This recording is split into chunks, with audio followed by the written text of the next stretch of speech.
Mr. Park had everything except the one thing he truly wanted: a son, 4 daughters, billions in the bank, properties scattered across Seoul, Busan and Lagos, but no male heir to carry his name. And now, with death knocking at his door, that empty space in his heart felt like a wound that would not heal. The sickness came fast. 1 month he was walking into boardrooms, signing deals, making decisions that shaped industries across 2 continents. The next month, his hands shook when he tried to hold a pen. His legs could barely carry him from the bedroom to the bathroom. The doctors said it was pancreatic cancer, aggressive and unforgiving. They gave him 8 months if he was lucky. His wife, Minji, played the role of concerned spouse perfectly. She called the best doctors, arranged hospital appointments, held his hand in public. But behind closed doors, her eyes were cold and calculating. She had been waiting for this moment for years. When Mr. Park became too weak to do things by himself, Minji made a decision. She needed someone to take care of him at home, someone to feed him, bathe him, watch him slowly die. But she was smart about it. She did not hire an experienced nurse or a professional caregiver. That would be too risky. Those people knew too much, asked too many questions. Instead, she went looking for someone desperate and clueless. That was how Adaora entered their lives. Adaora was 24 years old and fresh from Ajagunle, one of the poorest areas in Lagos. She had been in Seoul for less than 3 months, living in a tiny Gosiwon room in Itaewon, surviving on instant ramyun and sending every spare one back home to Nigeria. Her mother sold akara by the roadside in Lagos, barely making enough to feed them. When Adaora heard about a job opening as a housemaid for a wealthy Korean family through a Nigerian community group chat, she jumped at it without thinking twice. She had no training, no experience with Korean households.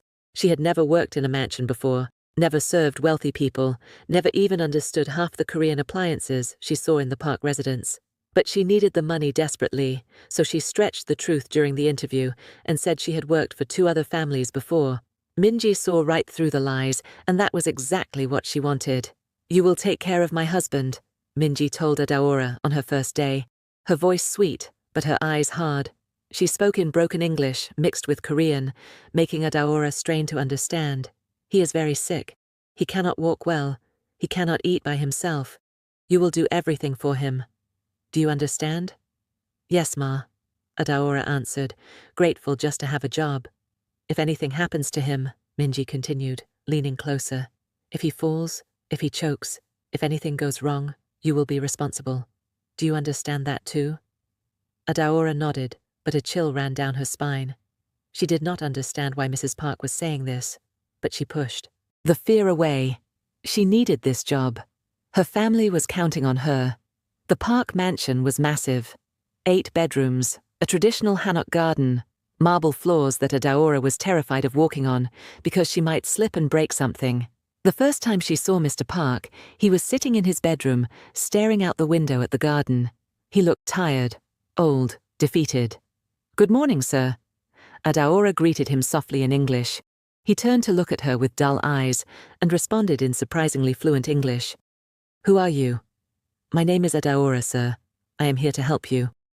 He nodded slowly and turned back to the window. That first day, Adaora learned just how sick he really was. His hands trembled when she tried to feed him. He could barely stand without support. Sometimes he would just sit and stare at nothing for hours. But as days turned into weeks, something changed. Mr. Park started talking to her. At first, it was just small things. "The jjigae is good today." Or, "Thank you, Adaora." But then the conversations grew longer. He told her about his businesses, how he built his empire from nothing after the Korean War devastated his family, how he expanded to Nigeria in the oil boom years, his life, his regrets. And Adaora listened because that was all she knew how to do. She did not judge him.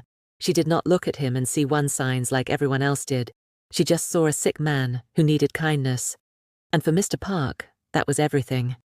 One evening, after Adaora had finished feeding him dinner, he grabbed her hand gently. "Adaora," he said, his voice barely a whisper. "Do you know what it feels like to have everything and nothing at the same time?" She shook her head, confused.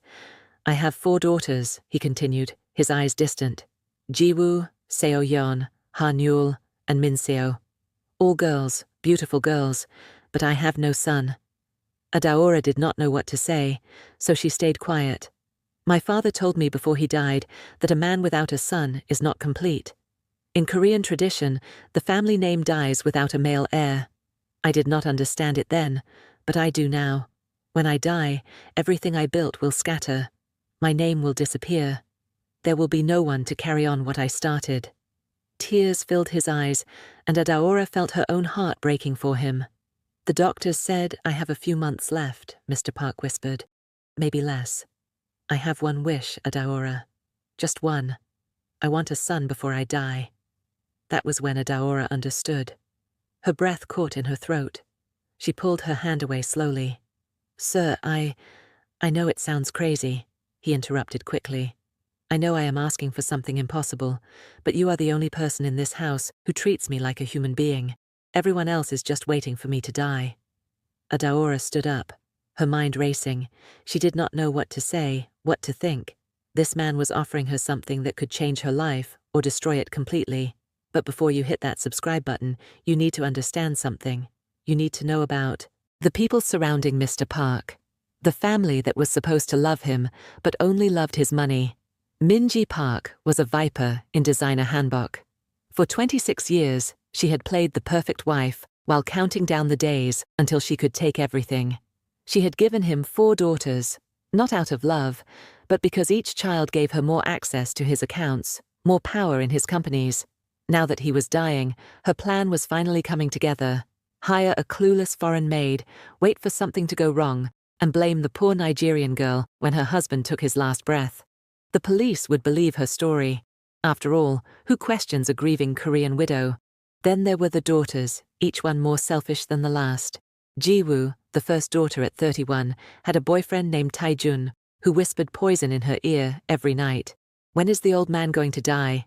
Taejun would ask over kakao talk. We have been planning this for 3 years. Once he is gone, we take the money and move to Singapore. I already found the perfect penthouse. Jiwoo always said yes, pushing away the tiny voice in her head that said what they were doing was wrong.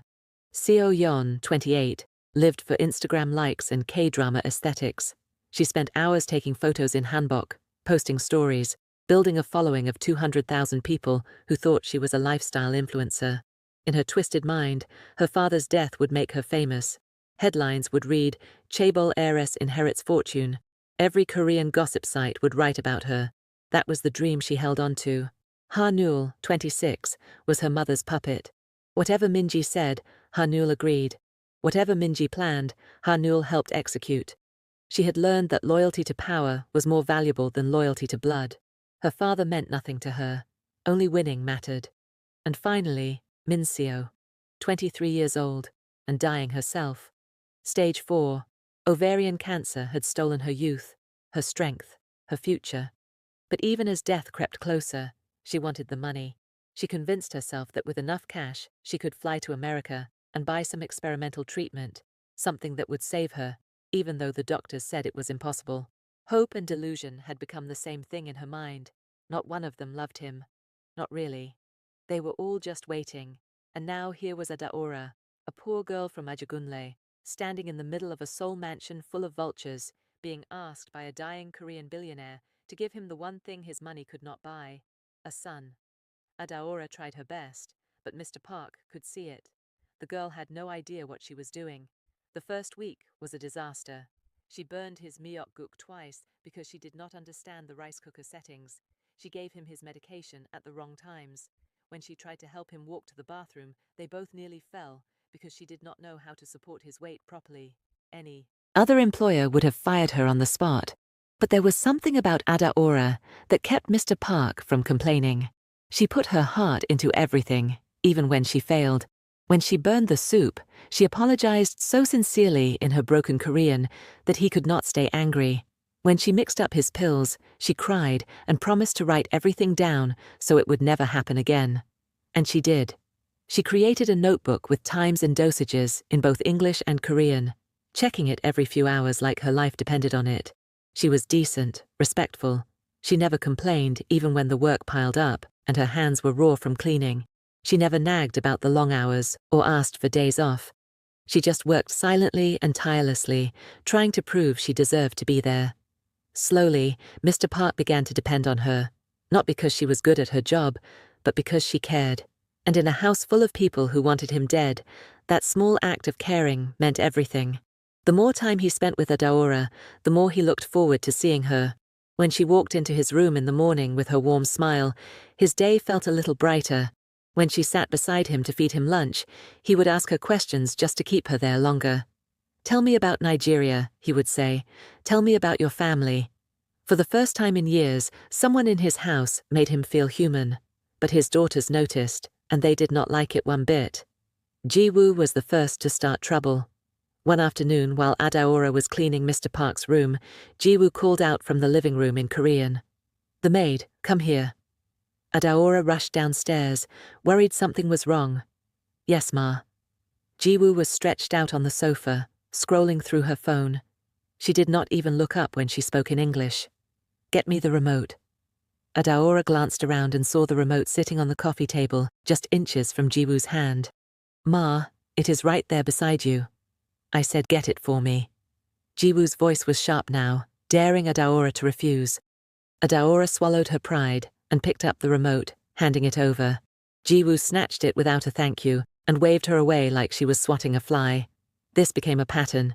Ji-woo would call Adaora for the smallest, most ridiculous tasks.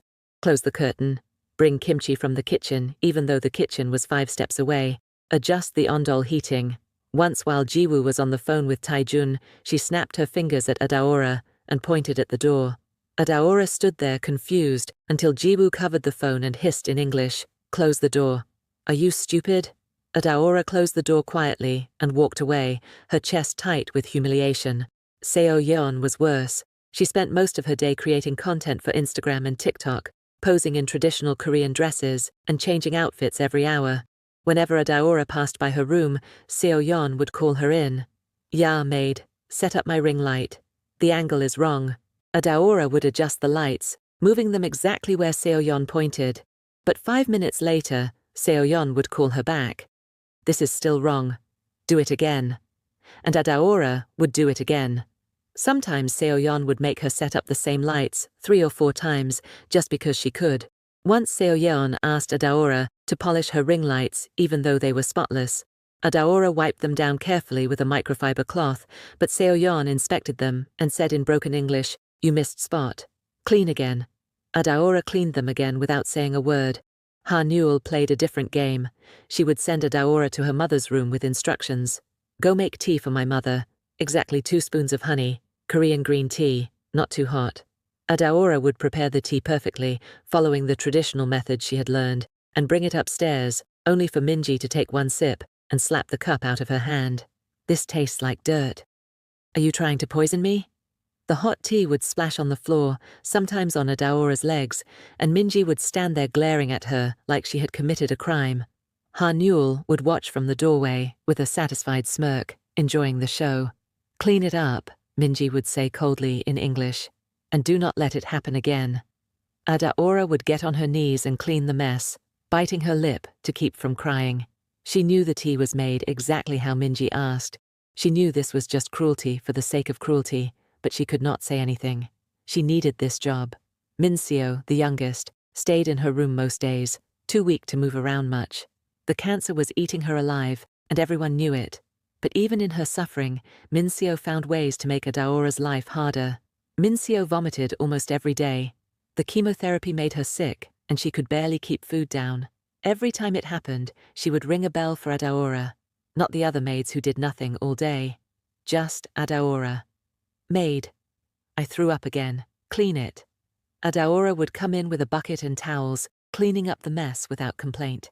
The smell made her want to gag, but she held her breath and worked quickly.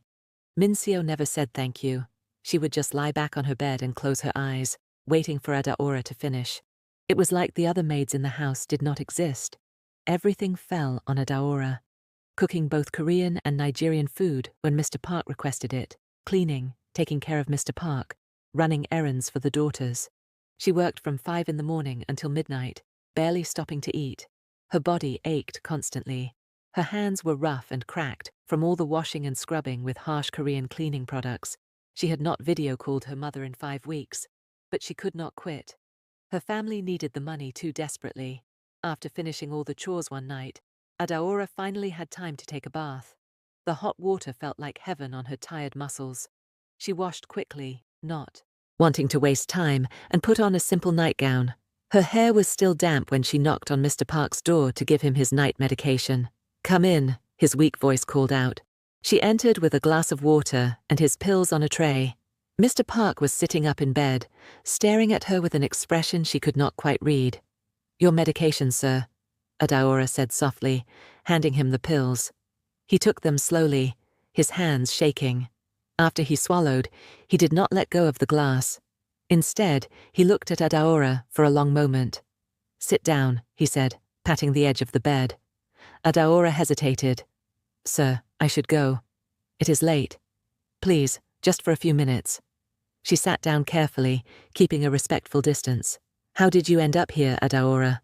Mr. Park asked suddenly. "In my house, in Korea, working like this. You are young. You should be in university, living your life." Adaora's throat tightened. Nobody had asked her that question before. "I dropped out of university, sir. University of Lagos. My family could not afford the fees anymore. My mother sells akara and plantain on the roadside, but it is never enough. My younger brother dropped out of secondary school because we could not pay. A friend told me about opportunities in Korea, teaching English or working in homes. This job is the only way I can help them." Mr. Park nodded slowly, his eyes sad. "So you are doing all of this for them? For your family?" "Yes, sir." Adaora's voice was barely a whisper. "I know I am not the best maid. I know I make mistakes with Korean things. But I am trying my best. I just need this job. Please do not fire me." "Fire you?" Mr. Park shook his head. "Adaora, you are the only person in this house who treats me like I matter. Do you know that? My own wife cannot stand to be in the same room with me for more than 5 minutes. My daughters look at me like I am already dead. But you care." Adaora did not know what to say. Tears pricked her eyes, but she blinked them back. "You are beautiful, Adaora," Mr. Park said softly. "Not just on the outside. Your heart is beautiful. And I am sorry my family treats you the way they do." Adaora looked down at her hands, her heart pounding. She could feel something shifting in the air between them, something dangerous and confusing. Mr. Park was a dying Korean billionaire with 4 daughters who hated him. Adaora was a poor Nigerian girl from the slums just trying to survive. They should not have anything in common. But somehow in that quiet room with moonlight coming through the window, they understood each other in a way nobody else could. Mr. Park was not a fool. He saw everything. He saw how his daughters treated Adaora like she was dirt under their shoes. He heard the insults, the cruel commands, the way they worked her to the bone, and then laughed about it behind closed doors. And even though his body was weak and his time was running out, he was still the man who built an empire from nothing. He was still the head of this family, whether they liked it or not. One morning, he called for a family meeting. Minji walked into the living room with a fake smile plastered on her face, already preparing whatever lie she would need. The 4 daughters followed behind her, each one wearing expensive clothes and bored expressions. They had no idea what was coming. Mr. Park sat in his wheelchair at the head of the room, Adaora standing quietly behind him. His hands rested on the armrests, trembling slightly, but his eyes were sharp.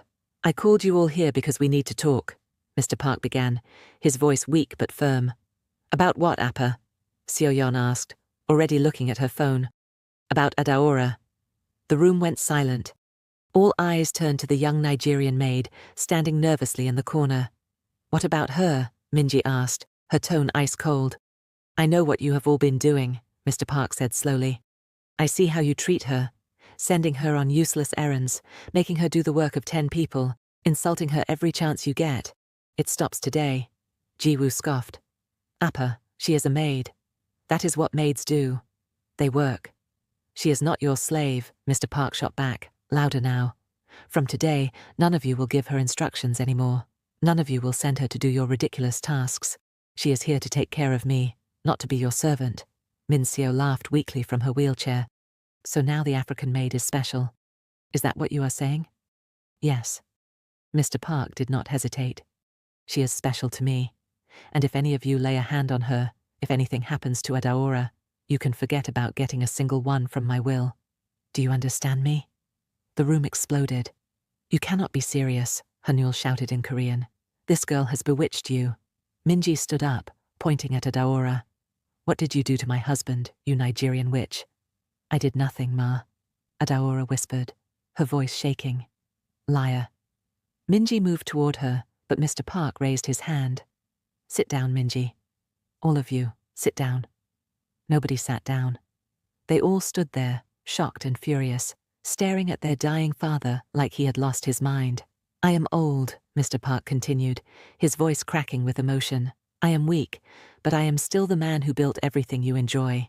This house, your cars, your lifestyle, all of it came from me. And I will not let you torment the one person who treats me with kindness. If you cannot respect that, then leave my house. Nobody moved. Nobody spoke. The tension in the room was thick enough to cut with a knife. Finally, Minji sat down, her jaw clenched tight. The daughters followed one by one, each of them burning with rage, but they knew better than to push their father when he was serious. Not yet, anyway. After the meeting, Adaora tried to thank Mr. Park, but he waved her off. You do not need to thank me, Adaora. I should have done it sooner. But the damage was done. The family hated Adaora now more than ever, and everyone knew this was only the beginning. Over the next few weeks, Mr. Park began to open up to Adaora in ways he never had before. He told her about his business empire, the properties scattered across Seoul, Busan, Incheon, and his investments in Lagos and Port Harcourt. He explained how the Korean chaebol system worked, how he made his first million in construction after the war, the mistakes he made, and the lessons he learned. He even taught her basic Korean business terms, writing them down in her notebook. Adaora listened carefully, soaking in every word. She did not finish university, but she was smart, very smart. Her WAEC and JAM results proved it. 7 distinctions in WAEC, scored 260 in JAM. She had the brain for business, for numbers, for strategy. All she lacked was money and opportunity. Mr. Park saw that intelligence in her eyes. He saw the potential. You could run this empire, you know, he told her one evening. If you had the training, you could manage everything I built, better than my daughters ever could. Adaora laughed softly. Sir, I am just a maid. I do not know anything about running a chaebol. You know more than my daughters, Mr. Park said bitterly. They only care about spending money, not making it. You understand struggle. You understand hard work. That is worth more than any Seoul National University degree. Adaora felt something warm spread through her chest.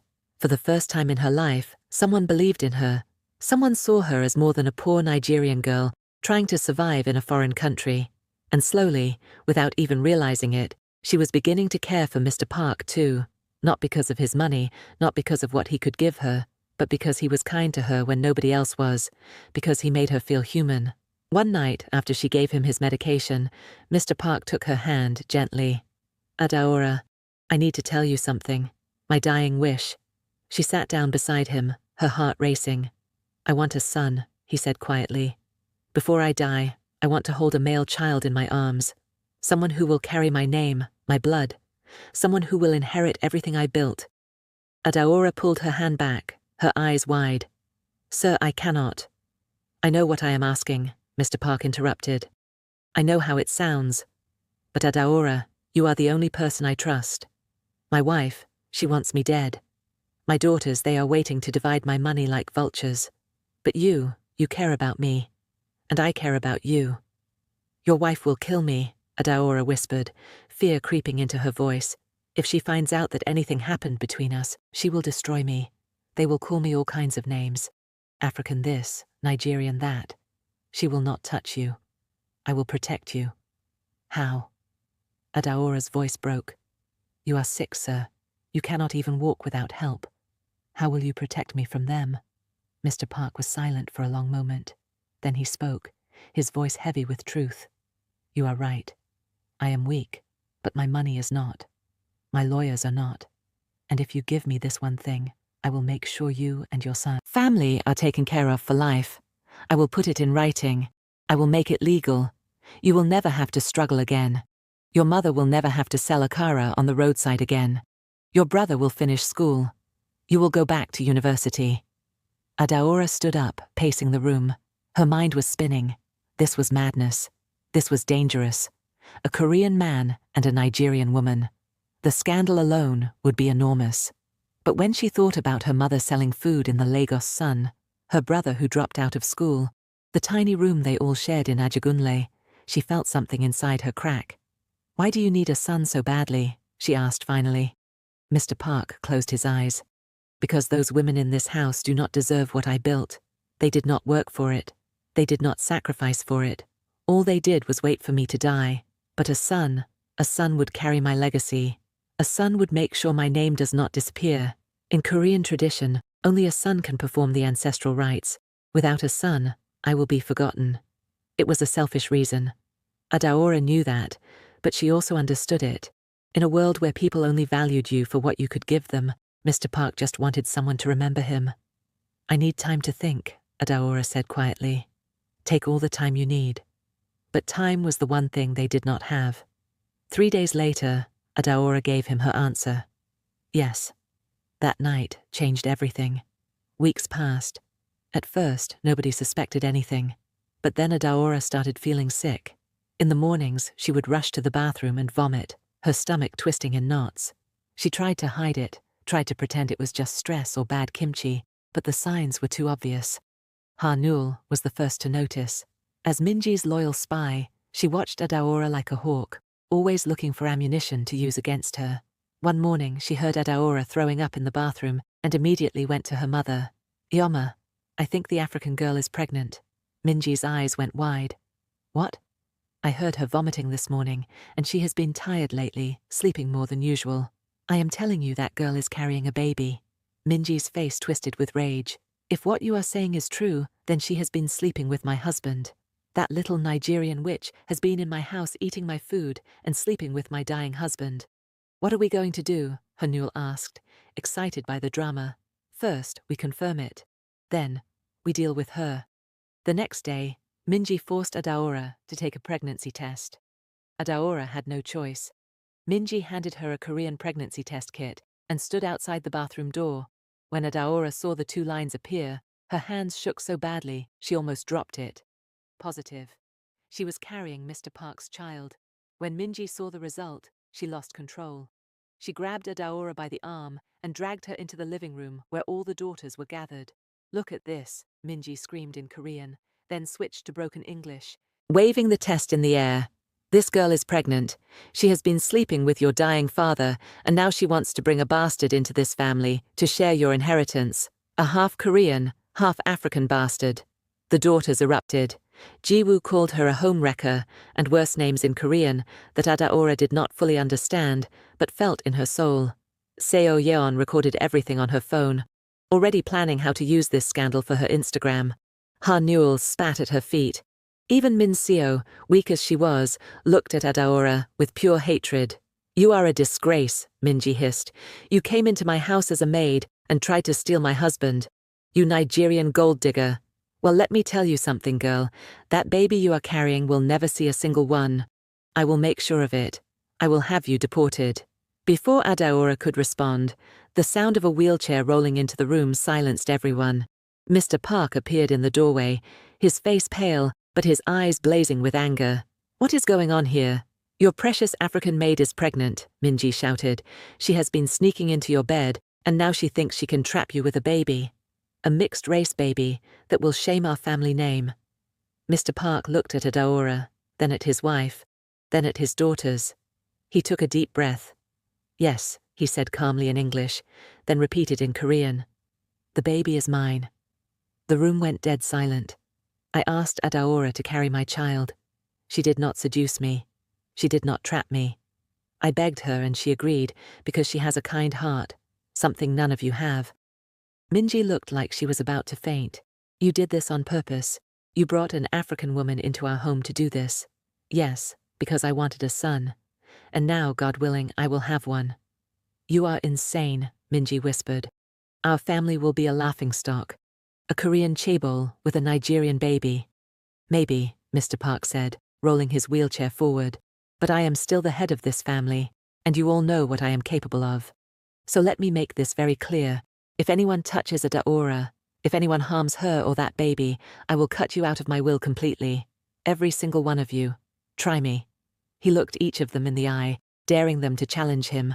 Nobody moved, but the hatred in their eyes was unmistakable. From that moment on, Adaora was no longer just a maid. She was an enemy. And Minji Park, along with her 4 daughters, each began plotting their revenge. Adaora was terrified. Every step she took in that house felt like walking through a minefield. Every corner she turned, she expected someone to jump out and attack her. The pregnancy was only 3 weeks old, barely showing, but the danger was already real. She could feel it in the way Minji stared at her with murder in her eyes.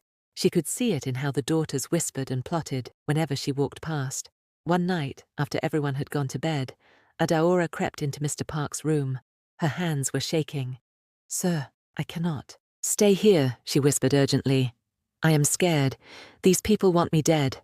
I can feel it. They keep calling me terrible names in Korean." I looked up some of the words. Mr. Park looked at her with worry carved into every line of his face. He wanted to protect her, but what could he do? He was trapped in a wheelchair, dying slowly, barely able to lift a glass of water without help. And the baby was only 3 weeks along. They did not even know if it was a boy or girl yet. But he loved Adaora. That much he knew. Boy or girl, he would protect this child. He would protect her. "Give me a few days," Mr. Park said quietly. "I will figure something out.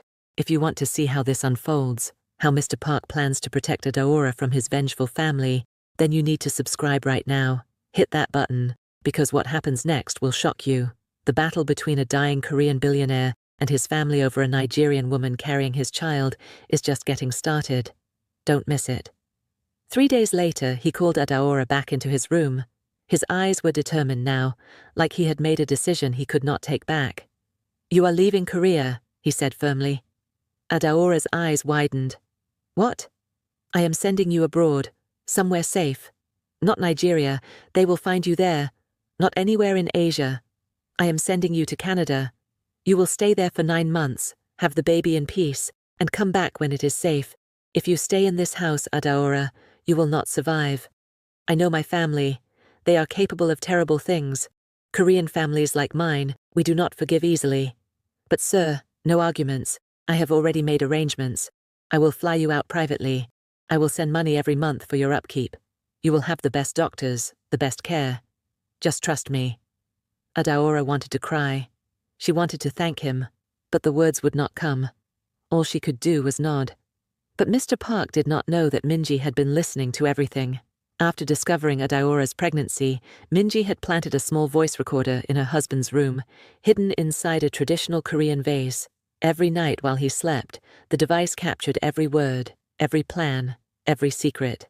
Minji would retrieve it the next morning and listen carefully, taking notes, plotting her counterattack. When she heard about the plan to send Adaora abroad, she smiled, a cold, wicked smile. She went straight to Hanul. "Your father is sending that girl out of the country," Minji said, her voice low and dangerous, speaking in rapid Korean. "He thinks he can hide her from us, but we are going to stop him." Hanul's eyes lit up with excitement. "Howie, Oma, leave that to me. But first, make sure your sisters know what is happening. We all need to be ready now." Hanul had one problem. She could not keep a secret to save her life. Her mouth was like a broken tap, always running. Within hours, she had told Jiwoo, Seoyeon, and even Minseo. The whole house knew, and each of them started planning their own attack. Minji moved first. She was smart, calculated, ruthless. If Adaora was going to leave the country, she would need documents. Passport, travel visa, bank account information. Without those, she was stuck. Minji made some calls. She knew people in dangerous places. People who did dirty work for the right price. Within 2 days, a group of men showed up at the Gosiwon, where Adaora kept her belongings. The Ajuma who managed the building thought they were immigration officers. They did not hurt anyone. They did not threaten anyone. They just walked into Adaora's tiny room, searched through everything, and took every single document they could find. Her Nigerian passport, her bank cards, her university transcripts, everything. When Adaora came back from the Park mansion that evening and saw the mess, she felt her stomach drop. She called Mr. Park immediately, her voice shaking with fear. "Sir, people came to my room. They took all my papers, everything. My passport is gone." Mr. Park felt rage burn in his chest, even in his weakness. "Do not worry," he said through gritted teeth. "I will call my people. We will get you new documents. We will go to the Nigerian embassy. They cannot stop us. But that was exactly what Minji wanted. She wanted Mr. Park to scramble, to make calls, to spend time fixing the problem. Because while he was distracted, the real attack was coming. Jiwoo took things personally.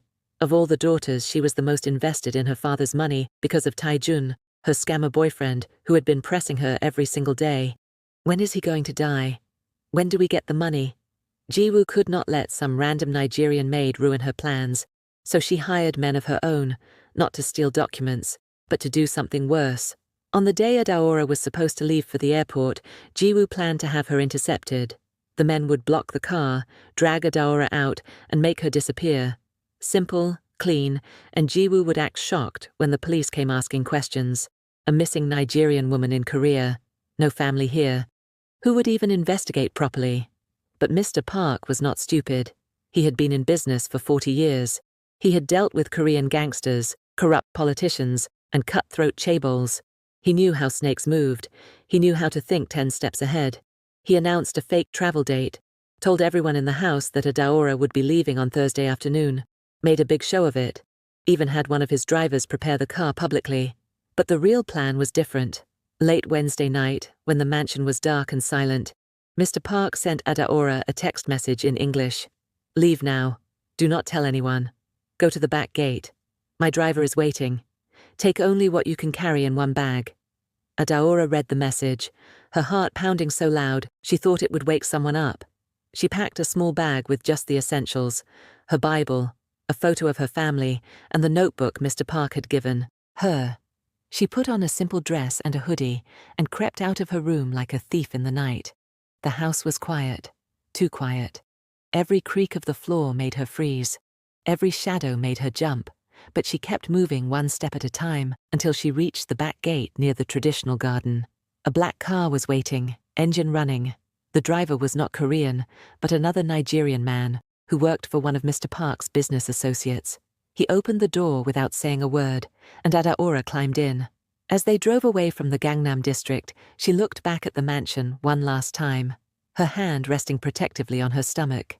By the time the sun came up, Adaora was already at a private section of Incheon Airport, boarding a charter flight that Mr. Park had arranged. No commercial airport, no public records, just a quick silent departure to Vancouver. The plane took off at dawn, cutting through the clouds and carrying Adaora far away from the hell she had been living in. Back at the mansion, Minji woke up early Thursday morning, eager to see her plan unfold. She had positioned Hanul near the front gate to watch for when Adaora would leave. Jiwoo's hired men were already waiting on the road to Incheon, ready to strike. But when the morning passed and Adaora did not come downstairs, Minji felt something twist in her gut. She marched upstairs and banged on Adaora's door. No answer. She pushed it open. The room was empty. The bed was made. Adaora's few belongings were gone. Minji's face turned red with rage. "Where is she?" She screamed in Korean. The daughters came running. They searched the whole house, the kitchen, the garden, the garage. Nothing. Adaora was gone. "She played us," Seoyeon said, staring at her phone in disbelief. "That African girl actually escaped." Jiwoo called her hired men in a panic. "Did you see her? Did she leave?" "Nobody came out, Nuna," they reported. "We have been watching since yesterday. No sign of any Nigerian woman." Minji wanted to break something. She had been outsmarted by a dying man in a wheelchair. The humiliation burned worse than the anger. But Mr. Park was not done yet. While Adaora was safe overseas, recovering from the stress and adjusting to her new life in Vancouver, Mr. Park called his lawyer, a man he had trusted for 25 years, someone who knew how to keep secrets and handle delicate matters. "I need you to draft a new will," Mr. Park said over the phone, his voice weak but clear. "When I die, Minji will get partial ownership of the businesses, just enough to live comfortably, maybe 20%. The daughters can split another 10% among them, but 70% of everything I own goes into a trust fund for my son." "Your son?" the lawyer asked, confused. "He is not born yet, but he will be. And when he turns 21, everything will be his. The properties in Korea and Nigeria, the companies, the investments, all of it. Make sure it is airtight. Make sure no one can break it." Use every legal protection we have. The lawyer was silent for a moment, processing the bomb that had just been dropped. Sir, forgive me for asking, but the mother, she is Nigerian? Yes. Does this change anything legally? The lawyer paused. No, sir. Korean law recognizes children born abroad if paternity is established. We will need DNA testing when the child is born, but otherwise the will is enforceable. Good. Make it happen. Consider it done, Mr. Park-nim. 9 months later, in a quiet hospital in Vancouver, Adaora gave birth. The baby came out crying, healthy and strong, with a beautiful mix of Korean and Nigerian features. The doctor smiled and said, "Congratulations, it is a boy." Adaora held her son in her arms and wept, not from sadness, but from relief, from joy, from the overwhelming weight of everything she had been through. She looked at his tiny face, his eyes that somehow reminded her of Mr. Park, and whispered, "Your name is Chukwu Park. God is greater." She had sent photos to Mr. Park immediately through a secure app. When he saw his son's face on the screen, tears streamed down his cheeks. The lawyer had already arranged for DNA testing through the Korean embassy in Canada. The results came back positive. Park Chukwu, as he was legally registered, combining both cultures in his name, was officially Mr. Park's son and heir. Mr. Park died 3 weeks after seeing those photos. He went peacefully in his sleep, a smile on his face, knowing his legacy was secure. And what about Minji and her daughters? When they found out about the baby boy, when they discovered the new will that left them with scraps compared to what they expected, they lost their minds. Minji tried to contest the will, claiming her husband was not of sound mind, but the lawyer had prepared for this. He had video recordings of Mr. Park clearly stating his wishes, medical evaluations showing he was mentally competent, everything needed to make the will bulletproof. The daughters tried everything. They hired private investigators to find Adaora. They spread rumors on Korean social media about the Nigerian woman who seduced a dying billionaire. Seo Yeon even made posts trying to paint herself as a victim, but the comments section turned against her when people learned she had been waiting for her father to die. 1 year later, Adaora returned to Seoul, not as a maid, but as the mother of Park Chukwu, the heir to the Park Empire. She walked into that mansion with her son in her arms, flanked by lawyers, and the look on Minji's face was priceless. The courts had ruled. The will was valid. Until Chukwu turned 21, a board of trustees would manage the companies, but the final say on major decisions would eventually be his. Adaora was granted a seat on that board as his mother and guardian. She stood in that living room where they had once humiliated her, wearing a simple but elegant dress, her son sleeping peacefully in her arms. "You took everything from me," Minji hissed in broken English. "My husband, my money, my family's honor." Adaora looked at her calmly. "I did not take anything. Your husband gave me a chance when I had nothing. He saw something in me that you never did. And this child," she looked down at Chukwu, "he will carry his father's name with honor, something your daughters never learned how to do." Jiwoo lunged forward, but the lawyers stepped between them. "Be careful," one lawyer said in Korean. "Any harm to the child or his mother will result in immediate legal action and further reduction of your inheritance. Are we clear?" The daughters could only watch, powerless, as Adaora walked through the house that had once been her prison, now as its future owner. She went to Mr. Park's old room, sat on the bed where they had shared their secrets, and whispered, "I kept my promise. Your son will know who you were. Your name will not disappear." And that is how a poor Nigerian girl from Ajagunle became the mother of a Korean-Nigerian heir to a billion-dollar empire. That is how love and desperation created a legacy that no one could destroy. But the story does not end here. What happened to the daughters after they lost everything? How did Adaora raise Chukwu between two cultures? Did Minji ever give up her quest for revenge? If you want to know what happened next, if you want to hear about the battles that followed, the courtroom dramas, and how young Chukwu grew up navigating both Korean and Nigerian culture, then make sure you subscribe to this channel right now. Hit that subscribe button, turn on notifications, share this story with your friends and family, and stay tuned for part 2. Trust me, what happens next will leave you speechless. The war between old Korean tradition and new mixed heritage is just beginning. Thank you for watching, and I will see you in the next part of this incredible true story.